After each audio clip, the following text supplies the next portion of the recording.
When many people think of prison, they think of cell blocks, huge complexes surrounded by towers. Inmates in cells receiving their meals and bedding behind metal traps and clanging doors. Maybe they envision a prison yard with highly controlled movement of inmates from place to place. Most people envision prison as happening within a complex of razor wire, concrete, and steel. While all of these can be found in a prison system, the story goes much further. The inmates incarcerated with the Arizona Department of Corrections are offered education, counseling, substance abuse treatment, job training, and work opportunities to help them prepare for their release and to help them rejoin society as law-abiding, productive citizens. Programming, as it's called, starts from the very first day of prison at the Alhambra Intake Center in Phoenix. New inmates are given a set of educational, physical, and mental health assessments to determine their needs and their risks in the general prison population. Based on these assessments, inmates are assigned and then transported to the appropriate unit inside one of the 10 prison complexes throughout the state. Education is an important part of prison life. Inmates who do not have a high school diploma are required to attend classes up to 8th grade equivalency and are encouraged to work towards their GED certification. I tell every inmate that when I was young and foolish and dropped out of school myself, I was mandated to take the GED when I was in the Marine Corps, and I went kicking and screaming, as I see many of them do. And it opened doors for me, and it will open doors for them, and I try to explain that. The level of instruction here is comparable to anything you'd find elsewhere in the state or other states for their appropriate GED classes. And the test is the same.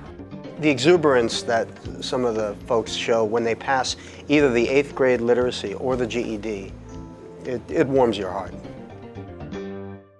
With approximately 1 in 4 inmates incarcerated for drug offenses and around 75% of the prison population reporting a history of drug or alcohol abuse, drug and alcohol treatment programs are an essential part of programming at the Arizona Department of Corrections. The Men's Education and Treatment Program in Tucson addresses both substance abuse and the mental health disorders that often accompany substance abuse. And in the treatment community, we know the importance of treating both disorders, the co-occurring disorders, at the same time. One doesn't come into treatment and get substance abuse treatment while they put their mental health on the side, or get help with their mental health and then they'll address their addiction later. So it's important to treat both disorders at the same time, which is what we do here. It's what's so incredible. Educating them on everything from post-traumatic stress disorder to depression and addiction, relapse prevention, personality disorders, really giving them an overview. For some of the inmates, this is the first time that they've really been able to put a name to what they've been going through. And the majority of people end up self-medicating their symptoms, never really knowing that they have a diagnosis. It gave me a gift of life. It gave me my life back. It gave me hope. I've learned to understand that I'm not just doing time myself. It's my loved ones out there that are doing time with me. The counselors here, they care. You know, they ask you a question and then they actually listen to your response. You know, instead of talking at you, they talk to you. There wasn't no punches pulled. They didn't water down their language.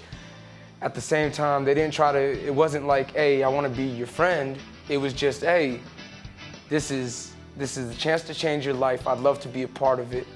I can't be a part of it if you're not a part of it.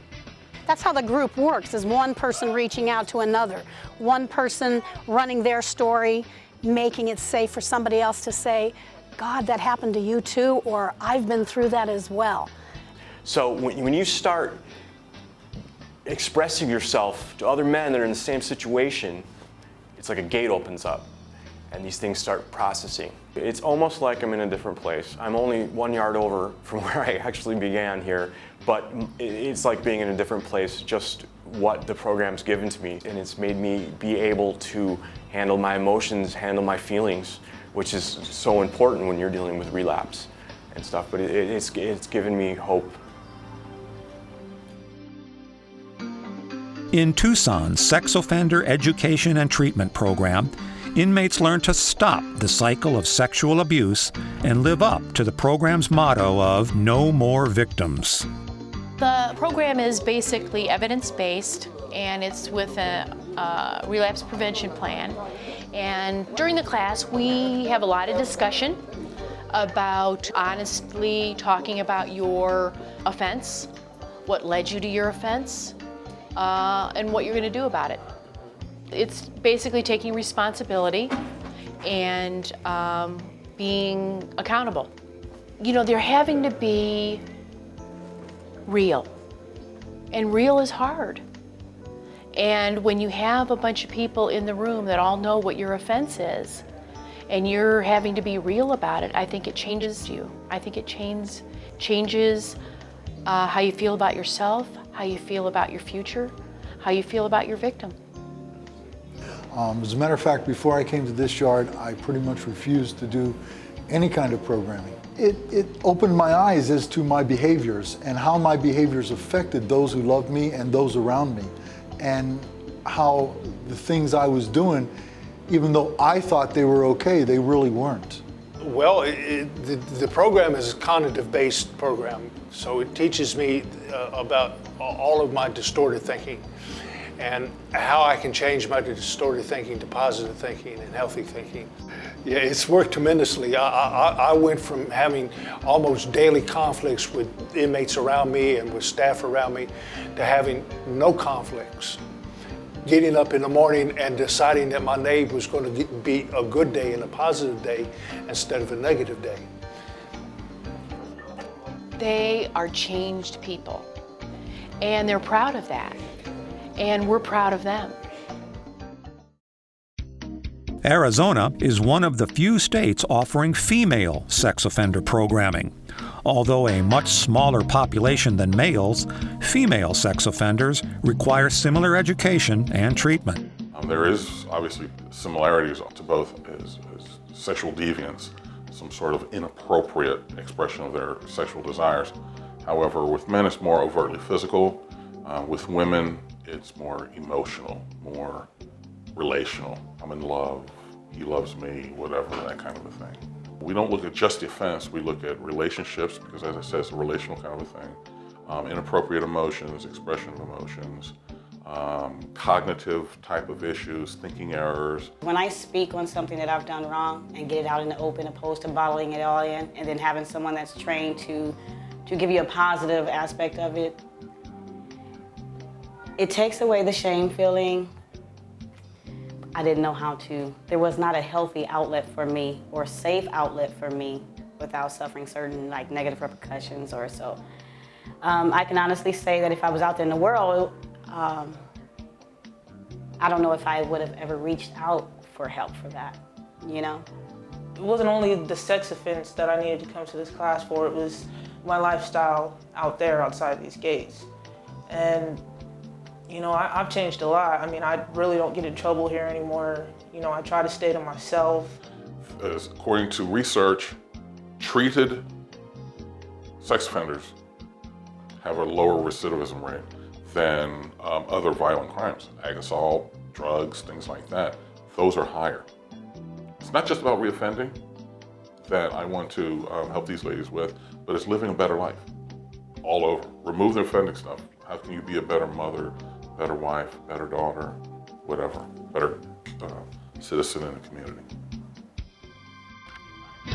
Perryville's Women in Recovery program is a year-long intensive substance abuse program that includes cognitive therapy, relapse prevention, communication, and parenting skills.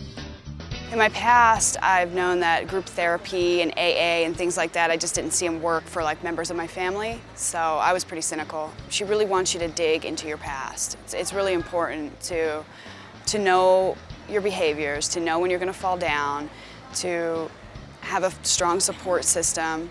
I love the group setting for a lot of different reasons. One, it kind of provides almost a positive peer pressure for the women in there, and a sisterhood. For women in particular, relationships are so important. The group also functions as kind of like a more of a healthy family. They didn't come from a healthy family. The group can be kind of like a model of a healthy family. I have changed. My parents have noticed a lot of differences in me, and what's really great is the stuff that I learn in the class, I'm able to share with my family during visitation. Totally opened up communication between us. So I was able to bring up stuff that, bothered me from years ago and have an honest dialogue with my parents, which was huge. I can't even tell you how much that means to be able to do that and to feel okay about who I am, who they are, and just feel safe in knowing that that's the past. We do spend a lot of time talking about relapse prevention too.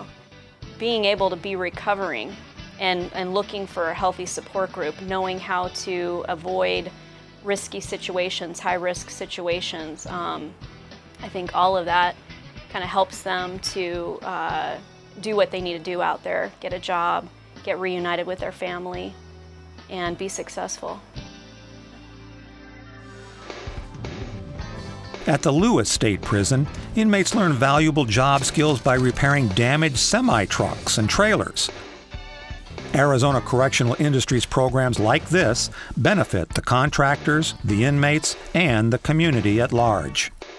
There's no school or trade school within the United States that teaches an inmate from the beginning to the end of rebuilding a semi. So they can come in here, they can learn how to rebuild the engines, they can learn how to straighten frames, they can learn how to do body work, they can learn how to do upholstery, they can learn how to rebuild the trailers, they learn how to rebuild the tractors. When they get released, they have an employability, and no place can they get all of this training in a one shop. Inmates learn skills. They learn the trade skills themselves, but they learn how to be a productive citizen. They learn that they got to get up every morning to go to work. They learn that they're judged on their performance of their job. If they're coming in for some type of substance abuse, they're used to being up at night, sleeping all day, not being responsible for being a productive citizen. When they leave here, they are a productive citizen. They turn around and they have those skills, those abilities. So that's a big benefit to the community in two different ways. The inmate's being a productive citizen, he's paying taxes. There is an additional tax dollars from the community to turn around and reincarcerate this inmate for going out and violating another crime and being committed back to the Arizona Department of Corrections.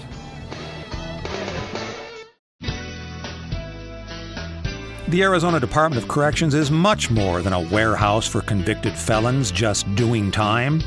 Through education, counseling, treatment, and work, the department helps rehabilitate inmates, giving them the opportunity to rejoin society as law-abiding, productive citizens.